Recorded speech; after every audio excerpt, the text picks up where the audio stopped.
aujourd'hui, nous allons regarder la nuit noire de l'âme pour la polarité yin. Pourquoi? Eh bien parce que les deux polarités ne vont pas vivre cette nuit noire de l'âme de la même manière. Et donc, on va regarder d'un côté la polarité yin, de l'autre côté la polarité yang. Donc aujourd'hui, la nuit noire de l'âme de la polarité yin. En fait, cette nuit noire, elle intervient de manière concomitante avec l'éveil spirituel. L'éveil spirituel, dans son questionnement, va faire remonter des mémoires invalidantes, ce qu'on appelle des mémoires invalidantes, c'est-à-dire ce sont des mémoires qui font que le fonctionnement de la personne n'est pas fluide. D'accord? Et donc la polarité yin, elle va ressentir ces mémoires tout d'un coup dans son corps. C'est comme s'il y avait un réveil, là, tout d'un coup, au niveau de son corps, de douleurs, qui en fait sont le résultat de son mécanisme de rejet, de fuite. Je ne veux pas ressentir. On a vu que c'était quand même chez elle, voilà, sa manière de ne pas faire de choix, pour ne pas avoir à vivre le rejet, eh bien, elle va fuir. Mais cette fuite, c'est aussi la fuite dans le ressenti. Parce que de toute façon, elle, quand elle ressent, elle ne sait pas quoi faire, je vous rappelle, de l'information. Donc là, avec la nuit noire de l'âme, eh bien, le corps va se réveiller. Et en fonction, parce que à nouveau, je rappelle qu'on n'est pas tous au même niveau de blessure, d'intensité de la blessure. Et plus la blessure est importante, plus le ressenti pour la personne va être important au moment de l'éveil spirituel, mais aussi au niveau de cette nuit noire de l'âme. Le but de ces mémoires invalidantes, donc, c'est vraiment d'amener la polarité yin à ressentir dans son corps, à être dans la matière, à transmuter en fait toutes les mémoires invalidantes pour retrouver sa pleine capacité, sa pleine fluidité, pour être la meilleure version d'elle-même, j'ai envie de dire. Il faut savoir que les mémoires qu'elle va recontacter peuvent être des mémoires qui peuvent être de cette vie-là, j'ai envie de dire, qui peuvent être même des mémoires utérines pour certaines, hein. Et ça peut être aussi des mémoires, ce qu'on appelle les mémoires karmiques, c'est-à-dire de vies antérieures. Et certaines vies antérieures peuvent avoir été suffisamment traumatisantes pour que dans notre vie actuelle, eh bien, des répétitions se produisent dans la manière de gérer certaines choses, parce que tout d'un coup, on est bloqué par une mémoire karmique. Donc c'est important aussi parfois d'aller regarder de ce côté-là pour pouvoir nettoyer, reprogrammer en positif et retrouver de la fluidité au niveau de sa vie.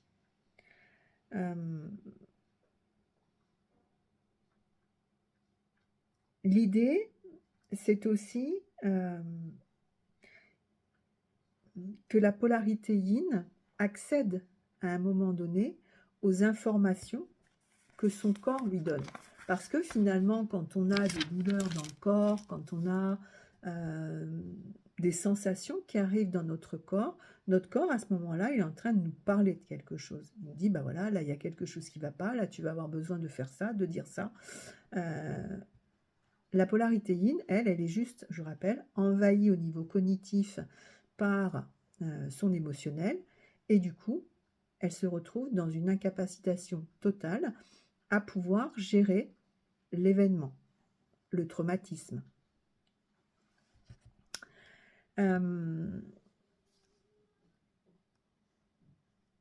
La vie va donc lui amener tout un tas de situations plus ou moins difficiles, plus ou moins répétitives en fonction de sa capacité à un moment donné à comprendre les mécanismes et à pouvoir y répondre de manière adaptée. Et elle va devoir apprendre à faire ce qu'elle redoute le plus, c'est-à-dire à faire des choix. Accueillir, ressentir, accueillir, faire des choix. Ça peut être, par exemple, quelqu'un qui décide de s'engager dans un nouveau travail et qui, là, va commencer à ressentir dans son corps tout un tas de douleurs. Si elle ne les entend pas, eh bien, ça va continuer un peu plus fort. Ça va donner, par exemple, une personne qui va se faire des entorses, qui va faire des attaques de panique. Et si elle ne comprend pas que tout ça est lié à ce nouveau travail et au déménagement que cela implique pour elle, eh bien, elle ne va pas être en capacité, du coup, de gérer non plus, par exemple, le fait de devoir demander, mais au fait, pour le déménagement, est-ce qu'il y a une prise en charge qui est faite par l'entreprise? Est-ce que combien est-ce que ça va me coûter? Est-ce faire des devis par différentes entreprises pour voir finalement qu'est-ce qui va lui coûter peut-être le moins cher. Ça peut être aussi louper un rendez-vous par exemple avec un DRH, elle avait rendez-vous tel jour à telle heure, puis elle passe complètement à côté. Et du coup elle n'aura pas le poste parce qu'elle a loupé le rendez-vous. Mais en fait, ce qu'elle a loupé, c'est sa capacité à gérer son émotionnel. Et ça, la vie va lui amener encore, encore et encore. C'est comme une leçon, on va vous la resservir jusqu'au moment où vous la prenez. Et je vous assure que par moment, ça peut être très compliqué parce que certaines personnes peuvent avoir des douleurs très fortes, du style tout d'un coup la sensation au niveau de la poitrine que ça serre tellement fort qu'on se dit qu'on est en train de faire un infarctus. Elle allait voir le médecin lui dit mais allez tout de suite aux urgences, faut faire un bilan cardiaque. Le bilan de cardiaque, nickel. Une personne qui commence de faire des infections urinaires à répétition, ouais, sauf que quand on fait un ECBU, eh bien les résultats montrent qu'il n'y a aucune infection urinaire. Juste le corps, il est en train de dire certaines choses là. Il est en train de lui dire comment tu gères. À quel moment tu entends ce qui est en train de se passer pour toi par rapport à des mémoires, par rapport à des choses qui se présentent dans ta vie actuellement, puis que tu n'as jamais voulu voir, on a toujours mis ça sous le tapis, ou non, je ne sais pas, je ne veux pas savoir, foutez-moi la paix avec ça, je baisse le rideau, là, puis je ne veux pas. Ouais, nuit noire de l'âme, allez, on va vous le redonner. Et pour la yin, c'est vraiment dans le corps que ça se passe. Dans le corps, ça veut dire aussi que il y a beaucoup de fatigue chronique. Donc, ça va être aussi dire à la personne à quel moment tu vas te coucher. Au lieu d'être là à regarder ta télé, parce que pendant ce temps, comme ça, tu réfléchis pas. Ouais, mais va te coucher, tu es fatigué. Mais la yin, elle va pas sentir qu'elle est fatiguée, parce qu'elle veut pas ressentir. Donc, ça peut l'amener aussi à un moment donné jusqu'à un burn-out. Ça peut être même la sensation de soif. Il y en a qui me disent, non mais moi je suis un vrai chameau, je bois ma tasse de thé le matin, ça me fait jusqu'au soir. Ouais, mais ton corps là-dedans, comment ça se passe pour lui? On a besoin d'1,5 litre par jour. Toi, tu me dis, tu prends un bol de thé le matin, puis ça te va bien? Non, il y a un problème. À ne pas ressentir la faim, avoir une alimentation totalement déplorable. Je ne veux pas sentir. Donc, je ne veux pas sentir non plus ce qui se passe dans mon corps. Puis, je ne veux pas non plus sentir ce que je fais vivre à mon corps. Parce que je ne veux pas sentir ce que je me fais vivre.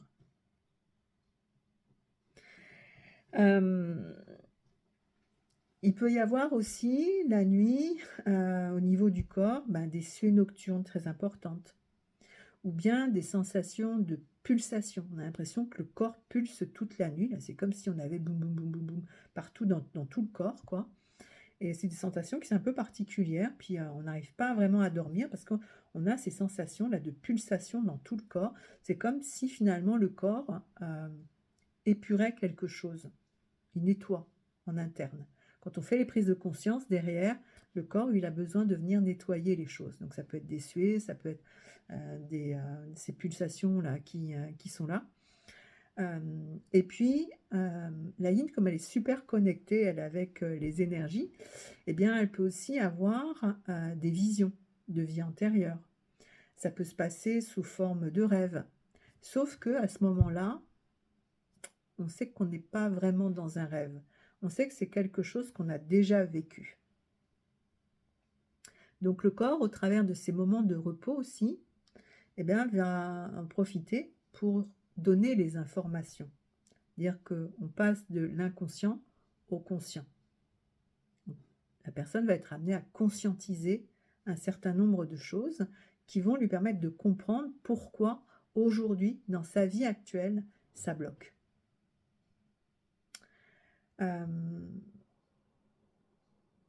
Et vraiment, c'est cette nuit noire de l'âme. Alors, elle peut durer... pour chaque personne, ça va être différent parce que chaque personne a besoin d'avoir son rythme. Il n'y a pas un bon rythme. Il y a le rythme qui est bon pour chacun. Et c'est généralement pas le même pour chacun. On a tous notre... on a tous notre rythme, quoi. Mais ce qu'il y a de sûr, c'est que pendant cette nuit noire de l'âme, chaque peur, chaque situation qui a été évitée par le passé, elle va se présenter. Même celles qu'on croyait avoir gérées, elles vont se représenter. Ah, tu crois que tu as géré. Ok, expérimente là. Et là, comment tu fais? Ça peut être aussi des situations avec nos proches. Les personnes qui ont des enfants, les enfants ont cette capacité justement de venir déclencher les blessures. Puis là, on comprend que, ouf, là, comment je gère? Comment je suis capable de fonctionner? À quel moment je dis, ben non, on va voir ton père, parce que je ne veux pas avoir à m'y coller. Ou bien, ah oui, mais non, mais ça ne m'intéresse pas, j'ai autre chose à faire, je ne suis pas là. Ouais, mais l'enfant, il va dire, ouais, mais maman, il y a ça, il faudrait quand même que tu ailles, que tu fasses ce qu'il faut, il faut... Ah oui, mais vois ça avec ton père. Non. On va devoir, la personne va devoir s'impliquer émotionnellement pour l'expérience de sa capacité à pouvoir gérer, à pouvoir faire des choix, à pouvoir assumer les conséquences de ces choix, soit intégrée. Parce que finalement, ce qui empêche bien souvent la yin de pouvoir, la polarité yin de pouvoir être dans la matière, eh bien c'est sa peur de ne pas être en capacité de pouvoir gérer émotionnellement, mais aussi de pouvoir faire des choix en assumant les conséquences de ces choix. Ça lui fait trop peur. Elle a tellement peur d'être rejetée que finalement, elle va être dans l'évitement. Ou bien elle va se rigidifier si elle trouve que les choses sont très injustes, si ce qui lui arrive est très injuste, elle va se rigidifier, mais en se rigidifiant, elle ne règle rien. Elle n'est pas capable à ce moment-là de dire à la personne, non, moi ce qui se passe là, en ce moment, ça ne me va pas du tout, je trouve ça très injuste, pour telle et telle raison. Ça, la polarité yin, elle va avoir beaucoup de mal à le faire. Donc c'est un apprentissage, c'est une, comment dire, c'est un reset au niveau du cerveau, là, où tout d'un coup, on va apprendre à fonctionner différemment, c'est-à-dire à se prendre en charge, plutôt que d'attendre d'être prise en charge, se prendre en charge, et puis accepter de régler, de ressentir et de régler les choses qui se présentent. Voilà, bah, écoutez, j'espère que, cette vidéo vous aura permis de mieux comprendre, cette nuit noire de l'âme de la polarité yin. Si ça vous a parlé, bah, merci de cliquer sur le petit pouce et puis, ben, si vous avez, des questions, n'hésitez pas à les poser. Abonnez-vous à la chaîne si vous souhaitez, pouvoir, avoir les informations au fur et à mesure que je vais tourner les vidéos et puis je vous dis à très bientôt.